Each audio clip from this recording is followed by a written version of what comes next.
ঢাবিতে cultural ফ্যাসিস্টদের ছবিতে জুতা নিক্ষেপ, কারা আছেন এই তালিকায়? 15ই আগস্টকে কেন্দ্র করে আবারও আলোচনায় এসেছে এক বিতর্কিত কর্মসূচি। একনায়কতান্ত্রিক শাসক হিসেবে পরিচিত শেখ মুজিবুর রহমানকে স্মরণ ও শ্রদ্ধা জানানোর অভিযোগে দেশের জনপ্রিয় সাংস্কৃতিক ও গণমাধ্যমের অনেক পরিচিত মুখ এবার বয়কটের শিকার হয়েছেন। শনিবার 16ই আগস্ট বিকেল 5টায় ঢাকা বিশ্ববিদ্যালয় টিএসসিতে বিক্ষুব্ধ ছাত্র জনতা আয়োজন করে এক কর্মসূচি।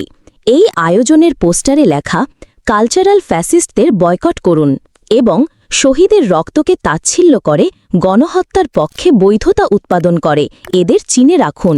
এই কর্মসূচিতে তাদের ছবিতে প্রতীকীভাবে জুতা নিক্ষেপ করা হয়। আয়োজকদের একজন আব্দুল ওয়াহেদ জানান, বিক্ষুব্ধ ছাত্র জনতার ব্যানারে এই কর্মসূচি অনুষ্ঠিত হয়েছে। এই তালিকায় রয়েছেন 30 জন সাংস্কৃতিক ও গণমাধ্যমের ব্যক্তিত্ব। তাদের মধ্যে কয়েকজন হলেন গায়ক লিঙ্কন আর্টসেল, রাহুল আনন্দ, সিয়াম এসপি ক্রিয়েশন, জাহের আলভি, অরুণা বিশ্বাস, সুমন আনন্দ, নাজিফা তুষি, সাজু খাদেম, মুমতাহিনা টয়া, সুনেরা বিনতে কামাল, ফারাবি হাফিজ, পিয়া জান্নাত।